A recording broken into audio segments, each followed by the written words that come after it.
Welcome to our channel Dona Jayanta. আমি ডোনা চলে আসলাম আর একটা নতুন মিনি ব্লগ নিয়ে। আজকের ভিডিওটা একটু অন্যরকম।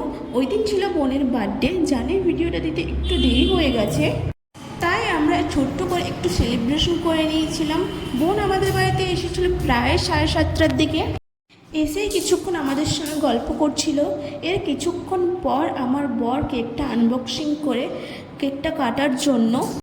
কেকটা কাটার আগে আমরা কয়েকটা ফটো ভিডিও তুলে নিয়েছিলাম। বোনের বার্থডেটা ছিল 19শে সেপ্টেম্বর, মহালয়ার একদিন আগে। বোন এখানে কেকটার ভিডিও করছিল। এই কেকটা ভাই বোনকে গিফট করেছে। আমরা বোনকে দিয়ে কেকটা কাটিয়েছিলাম মিনিমাম 9টার দিকে, যেহেতু খাওয়া দাওয়া আছে এরপর, তাই তাড়াতাড়ি কাটিয়ে নিয়েছিলাম। কেকটা কেটে প্রথমে ও মাকে খাইয়ে দিয়েছিল, যেহেতু ওখানেই মা বড় ছিল। এরপর আমার বরকে খাইয়েছে, তারপরে আমাকে খাইয়ে ভাইকে খাওয়াতে গিয়ে একটু মজা করেছিল ওর সঙ্গে। সব কিছু শেষে ও বাড়ি চলে যায় 10টার দিকে। যাওয়ার সময় ও আমাকে টাটা করে দিচ্ছিল। ভিডিওটা এই পর্যন্ত। যদি ভালো লাগে লাইক, কমেন্ট, শেয়ার এবং সাবস্ক্রাইব করবে। টাটা।